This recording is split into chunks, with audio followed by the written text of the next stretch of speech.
মোহর এটা কাগজে লেখার বিষয় না, মোহর দেওয়া ওয়াজিব, নগদ পরিশোধ করে দিতে হয়। যদি নগদ নাও পারো তা কিছু দিয়া হলে বাকিটা মরণের আগে আগে পরিশোধ করা লাগবে। মরণের আগে আগে সব মোহর পরিশোধ করা লাগবে। মৌতের আগে আগে যদি তোমার মোহর পরিশোধ করা না হয়, কিছু থাকে, তাহলে মনে রাখো যে এইটুকু থাকছে, এই মামলা হাসরের মাঠে তোমার স্ত্রী আল্লাহর আদালতে দিবে। এত মায়া, এত মহব্বত, যে স্ত্রীর জন্য যে ভালোবাসা, এই ভালোবাসা কিছুই হাসরের মাঠে থাকবে না রে যুবক।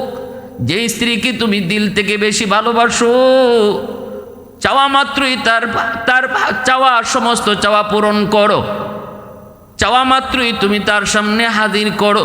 স্বর্ণ চাই স্বর্ণ, শাড়ি চাই শাড়ি, ত্রিপিস চাই ত্রিপিস, যত যা কিছু চায় সব দিয়েছো, কিন্তু এরপরও কিয়ামতের মাঠে বিন্দু পরিমাণ তোমার প্রতি দরদ দেখাবে না যদি মোহরের টাকা বাকি থাকে।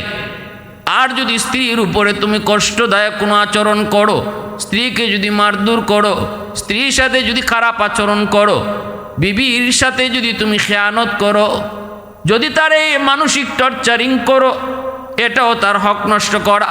কারণ এই মানুষটা দুর্বল, সে মাজলুম, সে মাজলুম। আল্লাহ রসুল কয় ইত্তাকি দাওয়াতাল মাজলুম ফাইন্নাহু লাইসা বাইনাহা ওয়া বাইনাল্লাহি হিজাব। মনে রাখো, দুর্বলের উপরে কেউ জুলুম কইরো না। রসুলে কয় দুর্বলের আহাজারি আল্লাহর দরবারে পৌঁছতে বাধা থাকে না। ঘরের ভিতরে আমার স্ত্রী আমার কাছে সবচেয়ে বেশি দুর্বল, কারণ এই ঘরে তার সাথে তার মা আসে নাই, বিয়ের সময় বোন সাথে আসে নাই, বিয়ের সময় আদরের ভাই আসে নাই। যেই মানুষগুলার ভালোবাসা পেয়ে বাবার বাড়িতে ছোট্ট থেকে বড় হয়েছে, সেই মানুষগুলার মহব্বতকে চিরদিনের জন্য কোরবানি দিয়া একজন নববধূ শুধুমাত্র স্বামীর হাত ধুইয়া স্বামীর ঘরে চলে এসেছে। এই বাড়ির মানুষগুলি কেমন কিছুই জানে না, শুধুমাত্র স্বামীর ভালোবাসা পাওয়ার আশায়। আজ যদি তুমি স্বামী তারে ভালোবাসা না দাও, যদি তারে টর্চারিং করো, তারে মানসিকভাবে প্রেসার দাও, শারীরিক নির্যাতন করো, রেডি থাইকো, চোখের পানির ফোঁটা কিন্তু জমিনে নেয় না রে যুবক। একজন দুর্বল নারীর চোখের পানির ফোঁটা দুনিয়ার মাটি গ্রহণ করে না, আল্লাহর আদালতের ফাইলে গিয়ে জমা হয়। মামলা বড় জটিল থেকে জটিল হয়, হকুল ইবাদের মামলায় সামিল হয়। অতএব মাপ পাওয়ার সুযোগ নাই। সাবধান সাবধান, কেউ কারো হক নষ্ট করবা না। বুদ্ধিমান মরণের আগে আগে মানুষের হক পরিশোধ করে যায়। কথার দ্বারা যদি কাউকে কষ্ট দেয়, মরণের আগে আগে মাপ চেয়ে দেয়। টাকা পয়সার লেনদেন, জমি জমার লেনদেনে যদি খেয়ানত করে, বুদ্ধিমান মরণের আগে আগে সেটা পরিশোধ করে ফিরায় দেয়। আর অবুধ আর নির্বুধ মানুষের মামলা কাঁধে লইয়া কবরে ঢুকে, অথচ এই রেখে যাওয়া সম্পদ সে বুক করে না, বুক করে তার সন্তান, তার ওয়ারিস। এই সন্তানেরা বাবার কবরের হালত জানে না, সন্তানেরা কবরের হালত বাবার জানে না। জানতো যদি বাবা যে অন্যায়ভাবে মানুষের হক নষ্ট করেছে, এই সম্পদ সন্তানেও রাখতো না, সন্তান এটা ফিরে দিত, কিন্তু বাবার হালত জানে না, জানে না। এজন্য বলি যুবক ও আল্লাহর গোলাম বাবাজিরা, একটু দিলটা নরম করে কথাগুলি বোঝার চেষ্টা করো, চেষ্টা করো। যেই সম্পদ তুমি অন্যের কাছ থেকে মাইরা দখল কইরা সন্তানরে দিয়ে যাইতেছো, এই সন্তান কিন্তু হাসরের মাঠে তুমি বাবার পরিচয় দিবে না। হাসরের ময়দানে আদরের স্ত্রী স্বামীর পরিচয় দেয় না, হাসরের ময়দানে ভাই ভাইয়ের পরিচয় দেয় না। বিন্দু পরিমাণ কেউ তোমার উপকার করবে না। ইয়াউমা ইয়াফিরুল মারউ মিন আখিহি ওয়া উম্মিহি ওয়া আবিহি ওয়া সাহিবাতিহি ওয়া বানিহি লিকুল্লি ইমরিইম মিনহুম ইয়াউমা ইযিন শা'নুন ইউগনিহি। আল্লাহ পরিষ্কার বলছেন, সবাই খালি ইয়া নফসি কইব, সবাই খালি কইব আল্লাহ আমারে বাঁচাও, আল্লাহ আমারে বাঁচাও, আমারে বাঁচাও। কোথায় আমার স্ত্রী, কোথায় আমার বাবা, কোথায় আমার মা, কোথায় আমার সন্তান? আল্লাহ কয় কিয়ামতের মাঠে একজনেও এই কথা কইতো না। এ মানুষ, সাধারণ মানুষ তোমরা যারা, তোমরা তো বহুদূর, কোন নবী পর্যন্ত আল্লাহর দরবারে হাসরের ময়দানে এই কথা কইতো না। নূহ নবী কইতো না মালিক আমার আব্বা কই, আমার সন্তান কই, কথা আল্লাহরে কইতো না। নূহ নবীও কইব ইয়া নফসি, ইয়া নফসি, আল্লাহ আমারে বাঁচাও, আমারে বাঁচাও। ইব্রাহিম পয়গম্বর কইব আল্লাহ আমারে বাঁচাও। এইভাবে সকল নবী শুধু কইব আমারে বাঁচাও। শুধুমাত্র কেবলমাত্র আমার আপনার নবী, রহমতের নবী, দু জাহানের বাদশাহ, সাইয়্যিদুল মুরসালিন নবী মুহাম্মদুর রাসূলুল্লাহ সাল্লাল্লাহু আলাইহি ওয়াসাল্লাম শুধু বলবেন ইয়া হাব ইয়া উম্মতি, ইয়া উম্মতি, ইয়া উম্মতি, ইয়া উম্মতি। আল্লাহ আমার উম্মত কই, আল্লাহ আমার উম্মত কই, আমার উম্মতের কি হালত? শুধুমাত্র কেবলমাত্র আমার আপনার নবী বলবে। সুপারিশ করার অধিকার একমাত্র আল্লাহ তার হাবিবকে হাসরের মাঠে দিবে, আর কেউ সুপারিশ করার অধিকার পাবে না। এজন্য বলি যুবক সাবধান, বুদ্ধিমান কখনো অন্যের হক নষ্ট করে কবরে যায় না। বুদ্ধিমান অন্যের পাওনা লইয়া কবরে যায় না। বোকা যারা তারা অন্যের পাওনা লইয়া কবরে যায়। মোহর ধার্য করা ওয়াজিব, পুরুষের জন্য মোহর দেওয়া ওয়াজিব। এটা লিখিত রাখার শুধু কাম না। আমাদের সমাজের ট্র্যাডিশন হলো লেখো মোহর 10 লাখ, লেখো মোহর 20 লাখ, লেখো মোহর 25 লাখ। মনে মনে নিয়ত হলো এটা লেখলেই চলে, দিতে হয় না। সাবধান, সাবধান, মনে রাখবা এই ধরনের নিয়ত কইরা যারা বিয়ে করতেছো, বিয়েটাই সহি হইতেছে না। আর যদি তুমি এই মোহর না দিয়া তুমি বিবির কাছ থেকে কৌশলে তুমি মাপ নাও, সেই মাপটাও মাপ হয় না রে যুবক। বাসর ঘরে কৌশলে মাপ নিল মাপ হয় না। কারণ একজন স্ত্রী, একজন নববধূ, মা বাবা সব চাইরা আনুষ্ঠানিকভাবে শত শত হাজারো মানুষকে জানায় যখন বিয়ে হয়, এই মহিলাটা স্বামী যদি বাসর করে কৌশল করে মোহর মাপ দাও, নাইলে আমি বাসর করে ঢুকবো না, মহিলাটা পরে বিপদে। নববধূ তখন মোহরের চিন্তা করে না, নতুন স্বামীকে বরণ করার জন্য সে বলে ঠিক আছে আমি মোহর মাপ করে দিলাম। ভালো করে আদ্রাই কো, এটা বিপদে ফালাইয়া মাপ নেওয়া এটা মাপ হয় না। এটা তারে বিপদে ফালাইয়া মাপ নেওয়া মাপ হয় না। সাবধান, এই মাপ হাসরের মাঠে কোনো কাজেই আসবে না, কোনো কাজেই আসবে না। এজন্য মোহর যা পারো, সামর্থ্যের ভিতরে যা আছে দেওয়ার মতো এর দূরই লেখো। সামর্থ্য আছে 2 লাখ দেওয়ার, 2 লাখই মোহর লেখো এবং এই সামর্থ্য অনুযায়ী টাকাটা দেওয়ার চেষ্টা করো। টাকাটা তুমি পরিশোধ করো। সামর্থ্য নাই তোমার 1 লাখ টাকাও দেওয়ার, কিন্তু মোহর লেখাইছো 10 লাখ। আসেনি না? নাই, সমাজে চলছে এমন। সাইয়্যিদাতুন নিসাই আহলিল জান্নাহ, খাতুনে জান্নাত ফাতেমা রাদিয়াল্লাহু তাআলা আনহা, আমার আপনার নবীর কলিজার টুকরা মেয়ে, যার ব্যাপারে নবীজি বলেছেন ফাতেমা তু বিদআতুম মিন্নি। আল্লাহর নবী মদিনার মসজিদে তিনি ফাতেমার বিয়ে এলান করলেন। ফাতেমাকে বিয়ে দেওয়ার কথা জানানো মাত্রই সাহাবায়ে কেরামের ভিতরে অনেকেই মনে মনে প্রস্তাব দেওয়ার চিন্তা করলেন। এমনকি তারা প্রস্তাব দিলেন আবু বকর সিদ্দিক রাদিয়াল্লাহু তাআলা আনহু থেকে নিয়া অনেক বড় বড় জলিলুল কদর সাহাবী, নবীর মেয়ে, কলিজার টুকরা মেয়ে, খাতুনে জান্নাত ফাতেমা রাদিয়াল্লাহু তাআলা আনহাকে বিয়ে করার প্রস্তাব নবীজির কাছে পেশ করেছেন। কিন্তু মায়ার নবী, দয়ার নবী কারো প্রস্তাব তিনি গ্রহণ করেন না। শুধু তাই নয়, অনেক বড় বড় ধনীর ছেলেরা শিল্পপতি, রাজপতি, কোটিপতি, তারাও নবীজির কাছে বিয়ের প্রস্তাব দিল, কিন্তু নবীজি কারো প্রস্তাবে রাজি হন না। আল্লাহর নবী ঘোষণা দিলেন ফাতেমাকে বিয়ে দিবেন, কিন্তু যতই প্রস্তাব আসে নবীজি কোনো প্রস্তাবে রাজি হন না। সাহাবায়ে কেরাম এবার মনে মনে ভাবতে লাগলেন, তাহলে নবী মনে মনে নবী কাউকে ঠিক করে রেখেছেন। আল্লাহর নবী মনে হয় মন থেকে কারো প্রস্তাব তিনি চাইতেছেন। কে সে কার জন্য নবী অপেক্ষায়, কে সে কার জন্য নবী অপেক্ষায়? উসমান গনি আলী রাদিয়াল্লাহু তাআলা আনহুকে বলে, আলী তুমি একটু বিয়ের প্রস্তাব দাও। এরে আলী, আমার মন বলে তুমি যদি বিয়ের প্রস্তাব দাও তাহলে নবীজি গ্রহণ করবে। আলী রাদিয়াল্লাহু তাআলা আনহু বলতেছে, উসমান আপনি এটা কেমন কথা বললেন?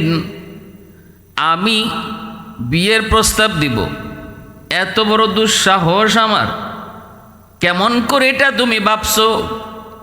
আরে আমার ঘর কই, বাড়ি কই, খাই কই, ঘুমাই কই জানোনি? আমি তো আল্লাহর নবীর ঘরেই থাকি, নবীর ঘরেই খাই। নবীজি আমাকে ছোট থেকে পালতেছেন। আল্লাহর নবী রহমতের নবীর সম্পর্কে আলী হলেন চাচাতো ভাই। নবীজির আপন চাচা আবু তালিব, আবু তালিবের সন্তান হলেন আলী রাদিয়াল্লাহু তাআলা আনহু। আল্লাহর নবীকে ছোটবেলা লালন পালন করেছেন নবীর চাচা আবু তালিব। আর আবু তালিবের সন্তান হযরত আলী রাদিয়াল্লাহু তাআলা আনহু। ইনি ছোটবেলায় আবু তালিব মারা গেলেন। বাবা মারা যাওয়ার পর নবীজি আলীর দায়িত্ব নিজে নিলেন। চাচা নবীকে পালছেন, এবার আলীকে নবী পালতেছেন। ছোট্ট থেকে মায়া করে করে বড় করলেন। নবীর ঘরেই থাকেন, নবীর ঘরেই খান। হাত খরচের জন্য যদি কিছু টাকা পয়সার প্রয়োজন হয় তাও তিনি নবীর কাছ থেকেই চেয়ে নেন। আলী রাদিয়াল্লাহু তাআলা আনহু বলতেছে, উসমান এটা কেমনে সম্ভব? এটা কিভাবে সম্ভব? কোন সাহসে আমি বিয়ের প্রস্তাব দিব? আলী রাদিয়াল্লাহু তাআলা আনহুর এই কথা শোনা মাত্রই উসমান গনি রাদিয়াল্লাহু তাআলা আনহু বলে, রে আলী, আমার মন বলে মায়ার নবী তোমার অপেক্ষা করতেছেন। আমার মন বলে তুমি যদি বিয়ের প্রস্তাব দাও আল্লাহর নবী তোমার বিয়ের প্রস্তাব গ্রহণ করবে। একটু সাহস করে যাও, যা তুমি বিয়ের প্রস্তাবটা দাও।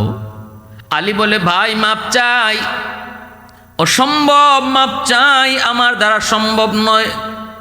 সাহাবায়ে কেরাম আলীকে যতই বুঝায় আলী রাজি হয় না, যতই তারা বুঝায় ততই তিনি রাজি হয় না। উসমান গনি কয়, আলী একটু সাহস করে যা না, কিছু হবে না, আমরা তোমার পিছনে আছি। যদি কিছু দেখি নবী রাগ করেছেন, আমরা তো তোমার পিছনেই আছি, তোমার পাশে যায় দাঁড়াবো, যে কোনো পন্থায় নবীকে বুঝাবো। যাও, ভয় পেও না, ভয় পেও না, আমরা তোমারে সাহস দিচ্ছি, যাও। আলী রাদিয়াল্লাহু তাআলা আনহুকে সাহস দিয়া উসমান গনি রাদিয়াল্লাহু তাআলা আনহু সহ সাহাবায়ে কেরাম আল্লাহর নবীর কাছে পাঠালেন। আলী নবীর কাছে ফাতেমার জন্য বিয়ের প্রস্তাব দিবেন। গেলেন নবীর কাছে, যে দেখেন নবীজি কিছু সাহাবায়ে কেরামদেরকে নিয়ে বসা। আলী যাই সালাম দিলেন, আসসালাতু আসসালামু আলাইকা ইয়া হাবিবাল্লাহ। নবীজি সালামের জবাব দিয়ে বলতেছেন, কি ব্যাপার আলী? আলী কয়, নবী গো, একটা কথা বলতে চাই। আল্লাহ নবী কই, কি কথা একটু কও। যেই মাত্র নবী কইছেন কি কথা একটু কও, আলী দিছেন দৌড়। এক দৌড়ে মসজিদ থেকে বের হয়ে গেছেন, কথা আর বলতে পারেন নাই। আল্লাহর নবী অবাক, অবাক তো হওয়ার কথাই, নবীজি অবাক হলেন। আলী বলতে চাইল কি যেন, কিন্তু না বলেই চলে গেল। ঘটনা কি? কেনই বা এসেছিল? কী বা বলতে চেয়েছিল? কিন্তু না বলে চলে গেল কেন? নবীজির মনের ভিতরে অনেকগুলি প্রশ্ন। বের হইয়া মাত্রই উসমান গনি কয়, আলী কইসনি, প্রস্তাব দিসনি? আলী কয়, প্রস্তাব দিমু? বলো কোনো রকম বাচ্চা আইসি, এ কথা কও, প্রস্তাব তো দূরে। উসমান গনি কয়, রে আলী, এত বড় বীর পুরুষ তুমি, এখানে এত দুর্বল কেন? এ আলী, তুমি এত বড় বীর বাহাদুর, হায়দার তোমার উপাধি, যুদ্ধের ময়দানে বীর বাহাদুরি দেখাও, হিংসের সিংহের মতো, বাঘের মতো গর্জন দাও, দুশ্মন তোমার নাম শুনলেই থরথর করে কাঁপে। আর এখানে তুমি একটা বিয়ার প্রস্তাব দিবা, ভয়ে পারো না, এটা কেমন কথা? আলী কয়, ভাই উসমান, মাপ চাই, আমারে যত যা কিছু বলো সব পারবো, কিন্তু এই কাজটা আমারে কইও না, কারণ আমার অত্যন্ত ভয়। কোন সাহসে আমি বিয়ে প্রস্তাব দিতে যাব? আমি আল্লাহর নবীর ঘরেই থাকি, নবীর ঘরেই খাই, সেখানে নবীর মেয়েকে বিয়ে করার প্রস্তাব আমি কোন সাহসে দেব? এটা আমার অত্যন্ত ভয়, এটা ছাড়া অন্য কথা কও, এই কথা কইও না। উসমান গনি কয়, আলী, আমার মন বলে যা, আগামীকাল আবার তারে বুঝায় শোনায় পাঠাইতেছেন। আলী আবারও কয়, তোমরা আমার পিছে থাকবাইনি, নবী যদি আমাকে ধমক দেন অথবা গুসা করেন, তোমরা আমার পিছনে থাকবাইনি। সাহাবায়ে কেরাম কয়, হ, টেনশন তুমি করবা না, কোনো ভয় নেই, কোনো টেনশন নেই, আমরা তোমার পিছনে আছি। দ্বিতীয় দিন আল্লাহর নবীকে পাঠাইলেন, আল্লাহর নবীর কাছে আলীকে পাঠাইলেন। এই দিনও আলী যায় নবীকে সালাম দেয়। নবীজিকে সালাম দেয়া কয়, নবী গো একটা কথা। আল্লাহ নবী যেই মাত্র পিছনে তাকায় আলীর চেহারার দিকে, কি কথা কও? আলী আর কথা বলতে পারে না, দৌড়, এক দৌড় মসজিদ থেকে আবারও বের হয়ে গেলেন, আবারও বের হয়ে গেলেন। উসমান কয়, আলী কইসনি? কয়, মাপ চাই, পারি না, পারি না, এই বিষয়ে আমারে আর তোমরা রিকোয়েস্ট করো না। নবীজি আমার দিকে তাকানো মাত্রই আমি আমার কথা ভুলে যাই, ভয়ে আমি আতঙ্কিত হয়ে পড়ি, কলিজা কেঁপে উঠে। না না, এমন কথা বইল না, জাননি ফাতেমাকে সাইয়্যিদাতু নিসাই আহলিল জান্নাত, জান্নাতের সকল মহিলাদের সরদারিনী যার উপাধি, এত সম্মানী, এত দামি, এত দামি ফাতেমা, আমি কোন সাহসে তার বিয়ের প্রস্তাব দেই? জানুনি ফাতেমাকে রহমাতুল লিল আলামিনের কলিজার টুকরা, কোন সাহসে আমি আলী তার বিয়ের প্রস্তাব দেই? উসমান গনি কয়, আলী ভয় পাইস না, ভয় পাইস না, আমার মন বলে তুই একটু সাহস করে ক, একটু সাহস করে ক বেটা, আমার মন কয় নবীজি তোর প্রস্তাব পাইলে বড় খুশি হয়ে যাবে। তৃতীয় দিনও আলীকে পাঠাইতেছেন। এইবার নবীজি মনে মনে সিদ্ধান্ত নিয়েছেন, আলী 2 দিন আসলো, কথা কইব, আমি তাকানো মাত্রই দৌড় দেয়। ঘটনা কি, কি বলতে চায় বলে না কেন? কেনই বা আসলোই যখন বলল না কেন? ঠিক আছে, আগামীকাল যদি আসে দেখব না কইয়া যায় কেমনে। তৃতীয় দিন আলী যখন আইসেন, সালাম দিয়া নবীর পাশে বইসা যখন কয়, নবী গো একটা কথা। আল্লাহ নবী মুখ ফিরে তাকান নাই, নবীজি মুখটা অন্যদিকে রাইকেই আগে হাত দিয়া থাপা দিয়া আলীর হাতটা ধরছেন। আলীর হাতটা নবী থাপা দিয়া ধরছেন, দইরে নবীজি চেহারা ঘুরাইছেন, ঘুরায় নবী বলতেছেন, আলী এবার কো, কি বলতে চাও? 2 দিন আইসো, কথা কইবা, না কইয়া তুমি দৌড় দিয়ে চলে যাও। আজ তোমাকে সারাসারি নেই, আজ তোমাকে যেতে দিব না, বলতেই হবে তুমি কি বলতে চাও। আলী রাদিয়াল্লাহু তাআলা আনহু ভয়ে কাঁপতেছেন। ওগো নবীজি একটু হাতটা ছাড়েন। নবীজি কয়, হাত সারাসারি নাই, হাত ছাড়বো না, আগে বলো কি বলতে চাও, বলো, না বললে সারাসারি নাই। আল্লাহর নবী যখন শক্ত করে হাতটা ধরলেন, আলী বুঝে গেলেন এবার আর সারাসারি নাই, এবার আর ছুটাছুটি নাই, এবার আর দৌড় দেওয়ার কোনো সুযোগ নাই, কথা বলতেই হবে। আলী বলতেছেন, নবী গো বলবো বলবো, কিন্তু কি বলবো ভুলে গেছি। নবী কই, আলী ডানে বামে কথা ঘুরায় না, ভুলে থাকলে তুমি ইয়াদ করো, কথা কিন্তু আজকে বলতেই হবে। কোন কথা নিয়ে তুমি 3 দিন আমার কাছে আসতেছো? নবী যখন শক্ত করে ধরলেন আর বলতেছেন কোনো সারাসারি নাই, আলী বুঝে গেলেন না বইলা কোনো উপায় নেই। আলী সাহস করে কয়, নবী গো আপনি কয়েকদিন আগে ফাতেমার বিয়ের ঘোষণা দিছেন। আল্লাহর নবী কয়, হ আমি তো ঘোষণা দিছি, কেন কোনো উপযুক্ত পাত্র পাইছো নাকি? আলী মাথাটা নিচের দিকে দিয়া লজ্জায় তিনি কইতেছেন, নবী গো কেমনে কই, আমি নিজেই প্রস্তাব দিতেছি, আমি নিজে একজন প্রার্থী, কিন্তু কোন সাহসে কই, সাহস হয় না, ভয় পাই। আল্লাহর নবীকে যেই মাত্র মনের কথাটা শোনায় দিছেন, দিনের নবী মায়ার নবী টান দিয়ে বুকে জড়ায় নিছেন। নবী বুকে জড়ায় নিয়ে কপালে চুমো খায়, কয়, আলী আয় আমার বুকে আয়, আয় আমার বুকে আয়, আমি তো এই প্রস্তাবটার জন্যই এতদিন পর্যন্ত অপেক্ষায় রে, কারণ আসমানের মালিক তোমার সাথে আমার ফাতেমাকে বিয়ে দেওয়ার ইশারা দিয়েছে।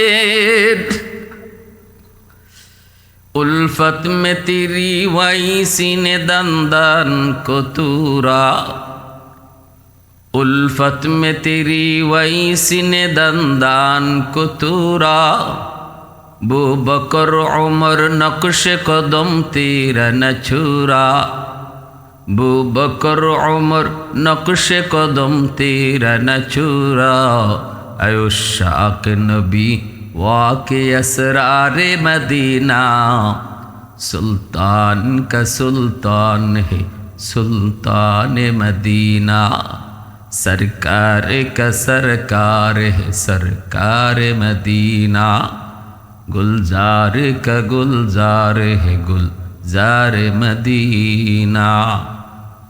अल्लाह नबी को आली आय আমার বুকে আয়। নবীজি বুকে নিলেন, কপালে চুমু খায়। এখন আল্লাহ পাকের ইশারা, আল্লাহ পাক তোমার সাথে ফাতেমাকে বিয়ে দেওয়ার ইশারা দিয়েছে। আলী আয় আয় আমার বুকে আয়। এবার হযরত আলী রাদিয়াল্লাহু তাআলা আনহু বড় খুশি হলেন, বুঝে গেলেন। রাখো গাইমে শেষ দা আলী আমার মেয়ে ফাতেমাকে বিয়ে তো করবা, কিন্তু মোহর আসেনি। মোহর কি দিবা? মোহর তো লাগবে, কারণ একজন নারীর জন্য বিয়ের সময় মোহর এটা নারীর হক, নারীর পাওনা। পুরুষের জন্য মোহর দেওয়া ওয়াজিব। আল্লাহর নবী রহমতের নবী বলে, আলী মোহর আসেনি, কি তুমি মোহর দিবা? মোহর দেওয়ার মতো কি আছে? আলী বলে, নবী গো কি মোহর দিব? আমার কাছে কি এমন আছে? যা আছে সব তো আপনি জানেন। আল্লাহর নবী গো কিসের মোহর? এই না আপনার ঘর থেকে খেয়ে বের হইলাম, রাতে যে আপনার ঘরেই ঘুমাবো, আপনার ঘরেই খাই, আপনার ঘরেই ঘুমাই, হাত করেছে পয়সা লাগলো আপনার কাছেই চেয়ে নেই, আমি আবার মোহর দিব কোথা থেকে? নবীজি বলে, আলী এই কথা কয়া লাভ নাই, মোহর তো লাগবেই। আল্লাহ পাক বলেছেন, ওয়া আতুন নিসা সাদুকাতিহিন্না নিহলা, খুশি খুশি তোমরা নারীদেরকে মোহর দাও। আল্লাহ পাক রব্বুল আলামিনের আদেশ, এজন্য মোহর দেওয়া ওয়াজিব। বিয়ের ক্ষেত্রে মোহর ধার্য করা ওয়াজিব, দেওয়াই লাগবে, এটা না দেওয়ার কোনো সুযোগ নাই। শরীয়তের বিধান হলো মোহর যদি কোনো পুরুষ কোনো নারীকে না দেয়, শুধুমাত্র কাগজে লেখা রাখে, আর ওই অবস্থায় সে মোহর না দিয়ে যদি মারা যায়, কিয়ামতের ময়দানে একজন বিবি একজন স্ত্রী সবার আগে আল্লাহর আদালতে স্বামীর বিরুদ্ধে মোহরের মামলা দিবে। মোহরের মামলা এটা বান্দার হক, এটাকে হকুল ইবাদ বলে। হকুল ইবাদ বড় খতরনাক, বড় সঙ্গীন। আল্লাহর হক আল্লাহ চাইলে মাফ করে দিবে, কিন্তু বান্দার হক আল্লাহ কখনো মাফ দিবে না। স্ত্রীর মামলা যদি স্বামীর উপরে থাকে, স্বামীর মামলা যদি স্ত্রীর উপরে থাকে, সন্তানের উপরে যদি বাপমার মামলা থাকে, ভাইয়ের উপরে যদি ভাইয়ের মামলা থাকে, ভাইয়ের উপরে যদি বোনের মামলা থাকে, যদি বোনে মামলা দেয়, আল্লাহ আমার ভাই আমাকে সম্পদ দেয় নাই, আব্বার রেখে যাওয়া সম্পদ, যেই সম্পদ তুমি ধার্য করেছ, আল্লাহ পাক নিজে ওয়ারাসত বন্টন করেছেন। কে কতটুকু অংশ পাবে বাবা মারা যাওয়ার পর, ভাই কতটুকু, বোন কতটুকু বন্টন করেছেন মালিক। দুনিয়ার কোনো মেম্বার নয়, কোনো চেয়ারম্যান নয়, কোনো এমপি নয়, আহকামুল হাকিমিন মালিক, সকল জাহানের মালিক, আমার আপনার মালিক, তিনি এই বন্টনটা করেছেন। অতএব যদি এই বন্টন কেউ কাউকে না দেয়, ভাই যদি ভাইকে কম দেয়, ভাই যদি বোনকে না দেয়, আল্লাহ কর্তৃক যেই পাওনা সেই পাওনা যদি কেউ কাউকে না দেয় রে যুবক, এটা হকুল ইবাদের ভিতরে গণ্য, বান্দার হক নষ্ট করার মধ্যে শামিল। কিয়ামতের ময়দানে আল্লাহ পাক রব্বুল আলামিন সাফ সাফ জানিয়ে দিবে, বান্দা এক ওয়াক্ত নামাজ তোর কাজা হয়েছে, আমি আল্লাহ তোরে মাফ করে দিলাম। একটা রোজা তোর কাজা হয়েছে, যা আমি আল্লাহ তোরে মাফ করে দিলাম। কিন্তু তুই যে তোর ভাইয়ের হক মারছো, তুই যে তোর বোনের হক নষ্ট করেছ, তুই যে তোর স্ত্রীর মোহর দেও নাই, এই বিষয়টা কিন্তু আমি আল্লাহ কিছু জানি না। আজ তারা আমার আদালতে মামলা করেছে, এই মামলার রায় তুমি আগে পাও, তারপরে তুমি তোমার নামাজ রোজা হজ জাকাত লইয়া জান্নাতে যাও।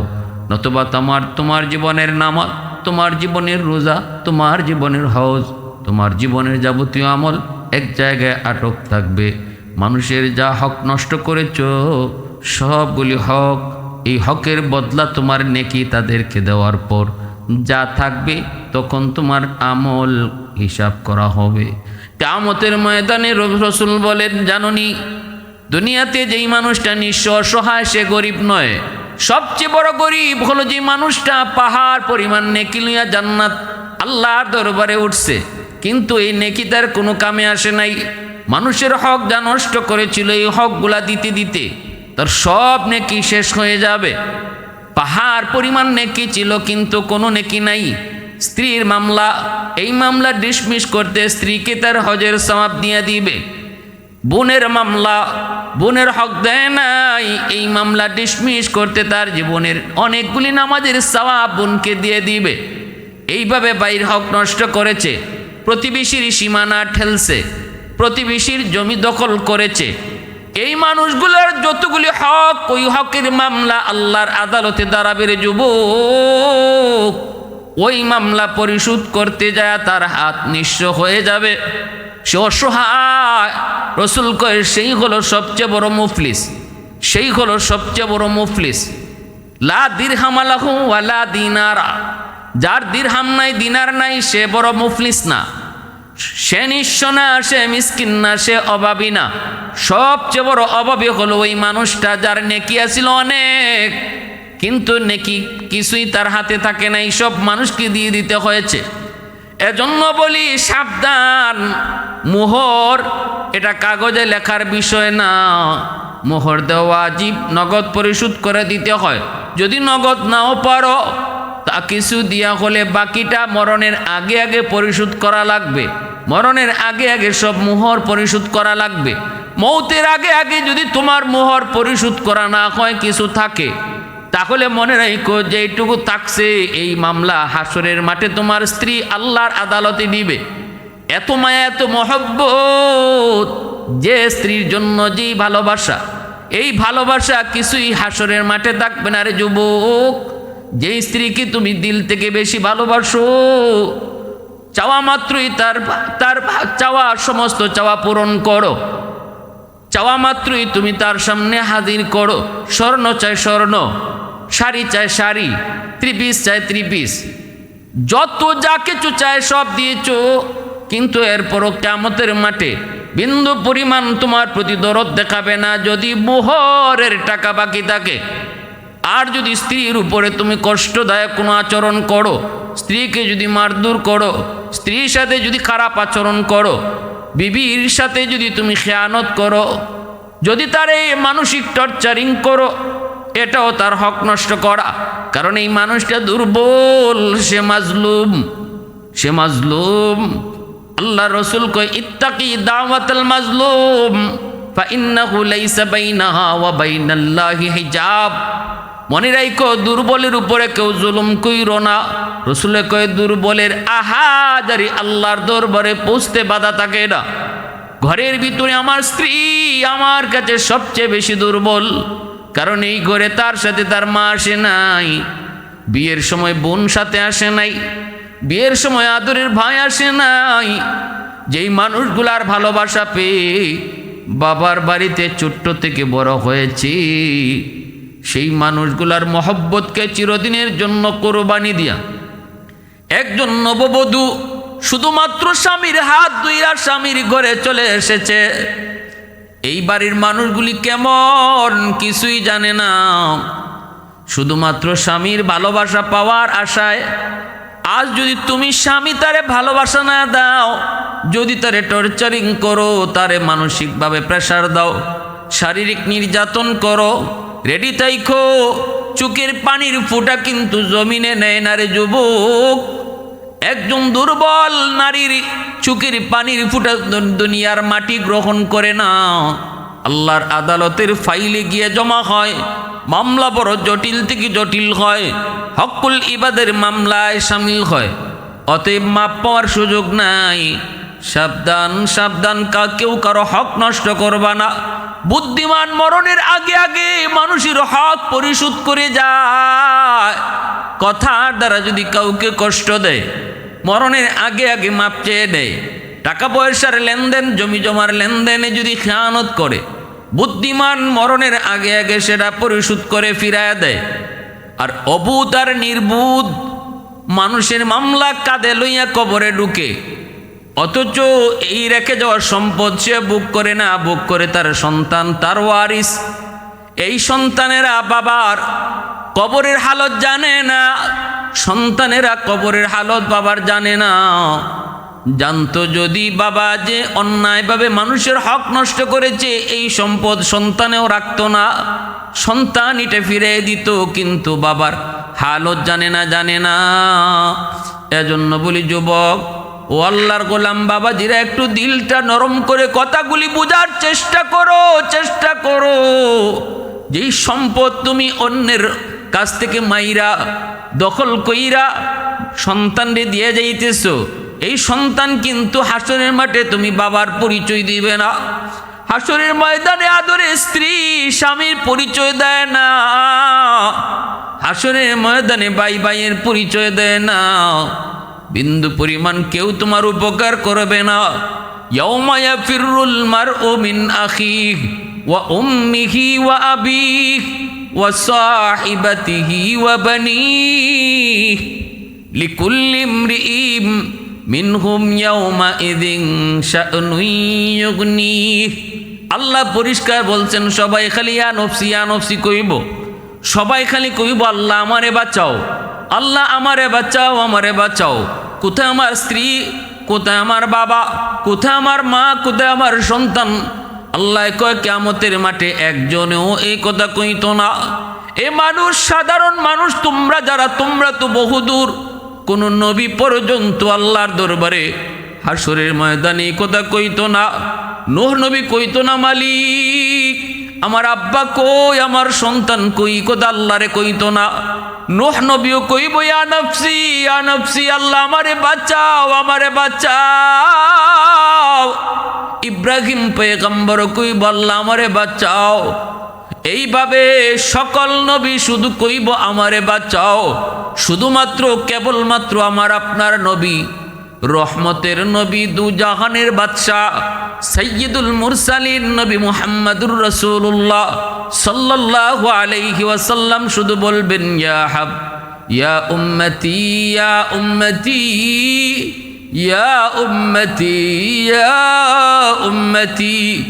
আল্লাহ আমার উম্মত কই, আল্লাহ আমার উম্মত কই।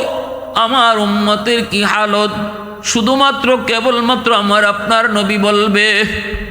সুপারিশ করার অধিকার একমাত্র আল্লাহ তার হাবিবকে হাসরের মাঠে দিবে, আর কেউ সুপারিশ করার অধিকার পাবে না। এজন্য বলি যুবক সাবধান, বুদ্ধিমান কখনো অন্যের হক নষ্ট করে কবরে যায় না, বুদ্ধিমান অন্যের পাওনা লইয়া কবরে যায় না, বোকা যারা তারা অন্যের পাওনা লইয়া কবরে যায়। মোহর ধার্য করা ওয়াজিব, পুরুষের জন্য মোহর দেওয়া ওয়াজিব। এটা লিখিত রাখার শুধু কাম না, আমাদের সমাজের ট্র্যাডিশন হলো লেখো মোহর 10 লাখ, লেখো মোহর 20 লাখ, লেখো মোহর 25 লাখ। মনে মনে নিয়ত হলো এটা লেখলেই চলে, দিতে হয় না। সাবধান সাবধান, মনে রাখবা এই ধরনের নিয়ত কইরা যারা বিয়ে করতেছো বিয়েটাই সহি হইতেছে না। আর যদি তুমি এই মোহর না দিয়া তুমি বিবির কাছ থেকে কৌশলে তুমি মাপ নাও, সেই মাপটাও মাপ হয় না রে যুবক।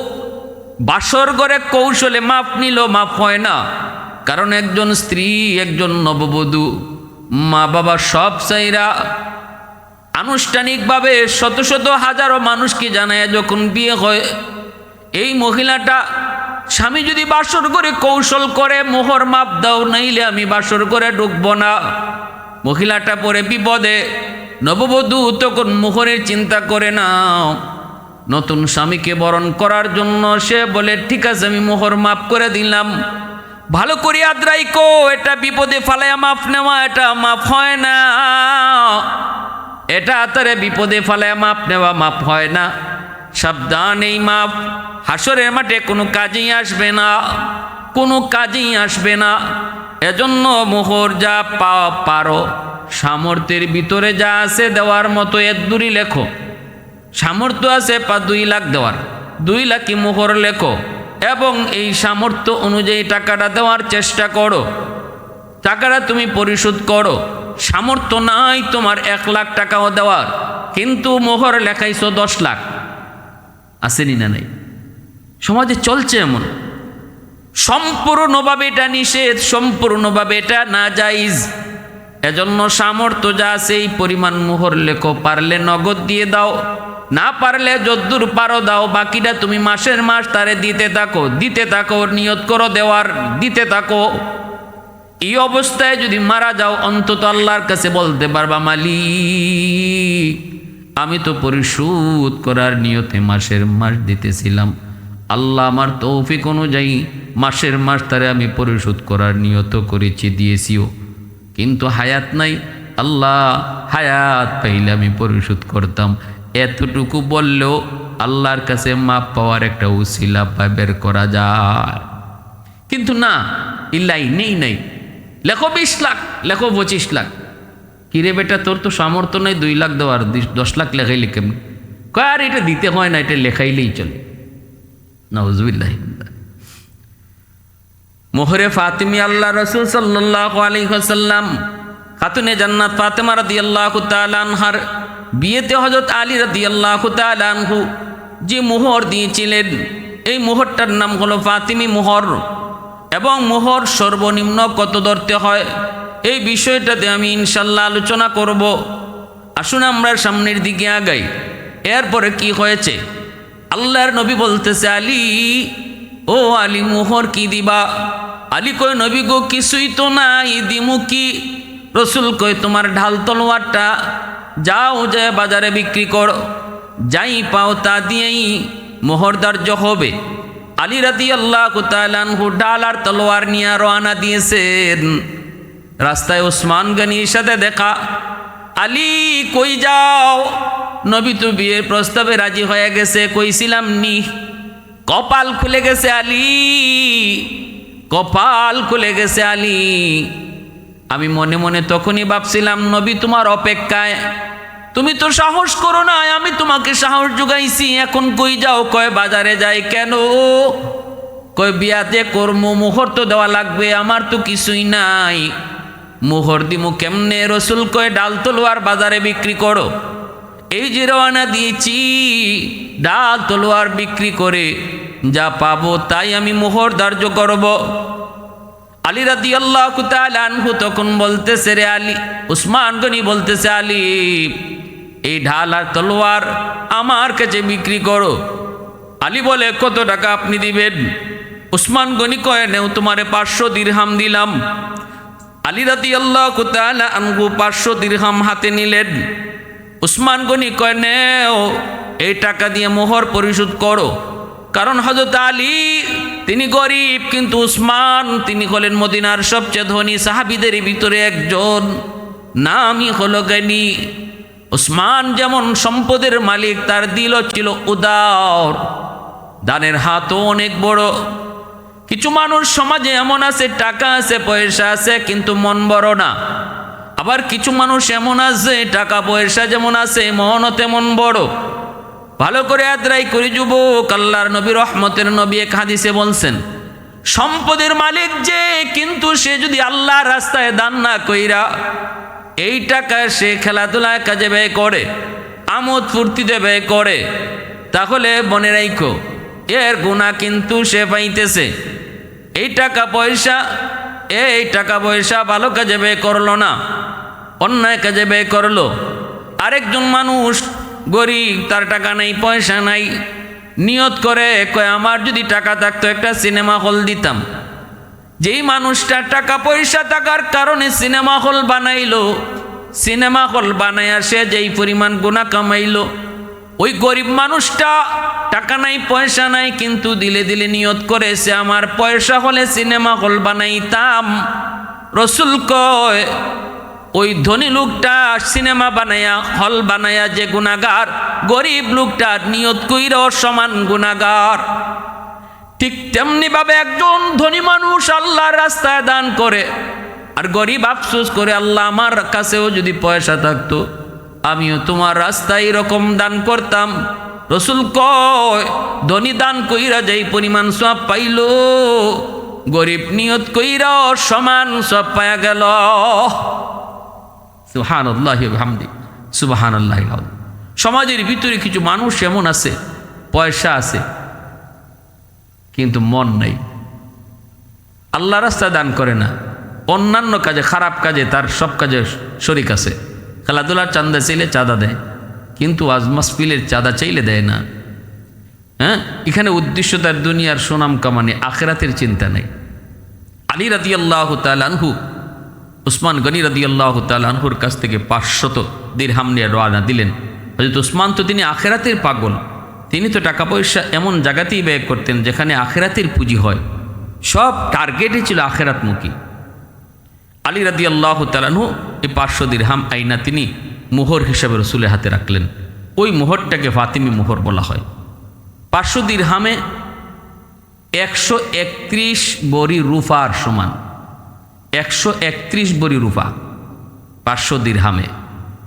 তাহলে 500 দিরহামে যদি 131 বড়ি রূপা হয়, রূপার বড়ি হইল 1000 টাকা। সেই তুলনায় ফাতিমি মোহর হচ্ছে 1,31,000 টাকা। 1,31,000 টাকা হইল ফাতিমি মোহর। এটা আলী রাদিয়াল্লাহু তাআলা আনহু ফাতেমা রাদিয়াল্লাহু তাআলা আনহার বিয়েতে তিনি মোহর দিয়েছিলেন। এই মোহরটাকে ফাতিমি মোহর বলে। এর অর্থ এই না যে এটাই সর্বনিম্ন মোহর, শরীয়তে এর চেয়েও কম সুযোগ রাখছে। সর্বনিম্ন মোহর ধার্য করেছে শরীয়ত ইমাম আবু হানিফা রাহমাতুল্লাহি আলাইহির মতে, হানাফি মাযহাবে 10 দিরহাম। 10 দিরহাম 10 দিরহাম সমপরিমাণ। 1 দিরহাম 10 দিরহামে এরকমভাবে 2 বড়ি রূপার সমান হয়। তো এরকম কেউ যদি 10 দিরহাম, বর্তমানে দিরহাম আর রূপার হিসাবটা আমার পরিষ্কার ক্লিয়ার জানা নাই, এই 10 দিরহাম সমপরিমাণ টাকা, এটা হলো সর্বনিম্ন মোহর। সর্বনিম্ন মোহর। তো প্রিয় হাজিরিন, এই সর্বনিম্ন মোহরটা দেওয়াই লাগবে, এর চেয়ে কম দেওয়া যাবে না। এর চেয়ে কম দেওয়ার কোনো সুযোগ নাই। সর্বনিম্ন মোহর হলো 10 দিরহাম। আলী রাদিয়াল্লাহু তাআলা আনহু যে মোহরটা ধার্য করেছিলেন, যে মোহরটা দিয়েছিলেন, এই মোহরটা হলো ফাতিমি মোহর। যেটা আমরা বললাম ফাতিমি মোহর হলো আলী রাদিয়াল্লাহু তাআলা আনহুর এবং ফাতেমা রাদিয়াল্লাহু তাআলা আনহার বিয়েতে যেই পরিমাণ মোহর ধার্য হয়েছিল। প্যারে হাজির, 10 দিরহাম পরিমাণ বর্তমানে হইল 3.25 ভরি খাঁটি রূপা। 3.25 ভরি খাঁটি রূপা 10 দিরহামের সমপরিমাণ মূল্য। তো 3.25 ভরি খাঁটি রূপার যে দাম, এই পরিমাণ দাম হলো, এই পরিমাণ টাকা সর্বনিম্ন মোহর ধরতে হবে, এর চেয়ে কম ধরা যাবে না। 3.25 ভরি খাঁটি রূপার সমান দাম। এজন্য যে কথা বলতেছিলাম, আমাদের সমাজে এরকম বহু মানুষ আছে যারা ফাতিমি মোহর কি এটা ভালো করে বুঝি না। জানি ফাতিমি মোহর, কিন্তু ফাতিমি মোহর কত এটাও বুঝি না। সর্বনিম্ন মোহর কত দেওয়া যাবে এটাও জানি না। আমরা দুইটা বিষয় আজকে জানলাম। আলী রাদিয়াল্লাহু তাআলা আনহু, তিনাকে হযরত উসমান গনি রাদিয়াল্লাহু তাআলা আনহু তিনি এই 500 দিরহাম দিয়া বলছেন, যাও তুমি যাইয়া মোহর ধার্য করো, মোহর দিয়ে দাও। আলী রাদিয়াল্লাহু তাআলা আনহু তিনি এই মোহর ধার্য করলেন, মোহর দিয়ে দিলেন। আর উনার বিয়েতেই হযরত উসমান গনি রাদিয়াল্লাহু তাআলা আনহু আলীর কাছ থেকে যেই ঢাল আর তলোয়ার তিনি কিনলেন, ওই ঢাল আর তলোয়ার উসমান গনি আলী আর ফাতেমার বিয়েতে তিনি উপহার দিয়ে দিলেন। সুবহানাল্লাহ, কত সুন্দর, কত সুন্দর। যেই জিনিস তিনি নিয়েছিলেন আলীর তলোয়ার, সেই তলোয়ারটা আলীকে আবার বিয়েতে উপহার দিলেন। এই তো উসমান, এই তো উসমান, ইনি তো উসমান গনি, যার কাছে আল্লাহর নবী তার পরপর 2টা মেয়ে বিয়ে দিচ্ছেন। এজন্য উসমান গনিকে জিন্নুরাইন বলা হয়। একজন মেয়ে মারা যাওয়ার পর রসুল তার আরেক মেয়েকে উসমান গনির কাছে বিয়ে দিলেন। ভাইয়েরা বন্ধুরা, জন্য বলছিলাম রে যুবক, উসমান গনি রাদিয়াল্লাহু তাআলা আনহুর প্রশংসায় কবি বলে, उस्मान तेरा नाम से इस्लाम रहेगा, उस्मान तेरा नाम से इस्लाम रहेगा, दुनिया की सदाकत में तेरा नाम रहेगा, दुनिया की सखावत में तेरा नाम रहेगा, दुनिया की सखावत में तेरा नाम रहेगा, हैदार तेरा नाम से इस्लाम रहेगा, दुनिया की शजाअत में तेरा नाम रहेगा, दुनिया की शजाअत में तेरा नाम रहेगा, सिद्दीक तेरा नाम से इस्लाम रहेगा, दुनिया की सदाकत में तेरा नाम रहेगा, फारूक तेरा नाम से इस्लाम रहेगा, दुनिया की अदालत में तेरा नाम रहेगा, मुआविया तेरा नाम से इस्लाम रहेगा, दुनिया की सियासत में तेरा नाम रहेगा, दुनिया की सियासत में तेरा नाम रहेगा। আল্লাহর নবী সাহাবী হযরত উসমান গনি রাদিয়াল্লাহু তাআলা আনহু তিনি এই বিয়েতে ঢাল তলোয়ার তিনি আবার উপহার দিয়ে দিলেন। বিবাহ হয়ে গেল, এত সুন্দর সুন্নতি বিবাহ। আল্লাহ নবী বিয়ে দেওয়ার পর নবীজি আলীর কানে কানে নিয়ে বলতেছেন, আলী রে, ও আলী, জানো নি আজ আমি তোমার কাছে কারে দিছি? নবী গো, আপনার কলিজার টুকরা মেয়ে ফাতেমা। রসুল কয়, আলী, শুধু আমার ফাতেমা মেয়ে না, হুয়া বিদা, ফাতেমা তু বিদা তুম মিন্নি, ফাতেমা আমার কলিজা, কলিজা রে আলী, আমার কলিজাটা তোরে দিয়ে দিছি। ফাতেমা যদি কষ্ট পায় মনে রাখবি আমি রসুল কষ্ট পেয়েছি। ফাতেমা যদি খুশি থাকে আমি রসুল খুশি থাকব। রসুল আবার ফাতেমাকে কানে কানে নিয়ে কইতেছে, ফাতেমা জানোনি, ও ফাতেমা, কার কাছে তোমাকে বিয়ে দিয়েছি? এ তো সেই আলী যার উপাধি হলো হায়দার, এ তো সেই আলী যার উপাধি হলো হায়দার। আলী তো আমারই কাছে লালিত পালিত, আমারই অনেক আদরের কলিজা। ফাতেমা সাবধান, স্বামীর মনে কষ্ট দিও না। স্বামীর মাইনা চইল, স্বামীর সন্তুষ্টির উপরে স্ত্রীর জান্নাত ওয়াজিব। যেই মহিলার উপরে স্বামী সন্তুষ্ট, এই মহিলা রসুল কয় মরতে দেরি, জান্নাত পাইতে দেরি হয় না। আল্লাহ রসুল কয় সাবধান দুনিয়ার নারীরা, যদি আল্লাহ আমারে আদেশ দিত, যদি আল্লাহ আমারে এই সুযোগ দিত, তাহলে আমি বলতাম স্ত্রীরা তোমরা তোমাদের স্বামীর সেজদা করো। আল্লাহ ছাড়া যদি কাউকে সেজদা করার হুকুম আমি পাইতাম, তাহলে বলতাম প্রত্যেকটা স্ত্রী যেন তার স্বামীকে সেজদা করে। এতটা সম্মান নবীজি দিয়েছেন, দুজনকে দুই দিক দিয়ে বুঝে আল্লাহ রসুল দিয়ে দিলেন। এত সুন্দর সংসার হলো, এত সুন্দর সংসার, এত শান্তির সংসার। খাতুনে জান্নাত কয় আমার স্বামীর ঘরে টাকা ছিল না, পয়সা ছিল না গো। আমার স্বামী আলীর ঘরে পয়সা ছিল না, টাকা ছিল না, ধন ছিল না, দৌলত ছিল না। আমি ঘরে কাম করে করে আমার হাতে দাগ ফেলাই দিছি। কিন্তু দুনিয়ার মানুষ জানোনি জানোনি, আমার ঘরটা পুরা ভালোবাসায় ভরপুর ছিল গো। আমার স্বামীর বুক ভরা ভালোবাসা আমি পেয়েছি। একজন স্ত্রী তার স্বামীর ঘরে সবচেয়ে বড় আনন্দের বিষয় হলো, একজন স্ত্রীর জন্য সবচেয়ে সুখের সুখ হলো স্বামীর বুক ভরা ভালোবাসা। স্বামী যদি গরিব হয়, স্বামী যদি রিক্সা চালক হয়, কিন্তু স্ত্রীকে যদি বুক ভরে ভালোবাসে, এই স্ত্রী হলো দুনিয়াতে সবচেয়ে সুখী। আর যদি স্বামী কোটি কোটি টাকার মালিক হয়, কিন্তু স্ত্রীর প্রতি ভালোবাসা না থাকে, নেশা করে গাঞ্জা খায়, অন্য নারীদেরকে নিয়ে পড়ে থাকে, তাহলে এই মহিলার জন্য এই সংসারটাই হলো সবচেয়ে কষ্টের। এই ঘরটা হলো জাহান্নামের টুকরা। আর স্বামী স্ত্রীর ভিতরে ভালোবাসা যেই ঘরে আছে, এই ঘরটা হলো দুনিয়াতে জান্নাতের টুকরা। আর ওই ঘর থেকে আল্লাহ সন্তানও আলোকিত সন্তান দান করে। সে আলী আর ফাতেমার ঘর থেকেই আল্লাহ হাসান হুসাইনকে, ইমাম হাসান ইমাম হুসাইনকে আল্লাহ পাক কবুল করেছে। যেমন মা যেমন বাবা হবে, সন্তান তেমন হবে। আসুন আল্লাহ আমাদের ঘরটারে জান্নাতি ঘর বানাইবার, স্বামী স্ত্রীর ভিতরে পবিত্র পুত পবিত্র সুন্দর মহব্বত রাখার। যেই করে স্বামী স্ত্রীর ভিতরে ভালোবাসা থাকে, এই করে সন্তানের মন মেজাজ দেমাগ ভালো হয়। যে করে স্বামী স্ত্রীর ভিতরে ঝগড়া থাকে,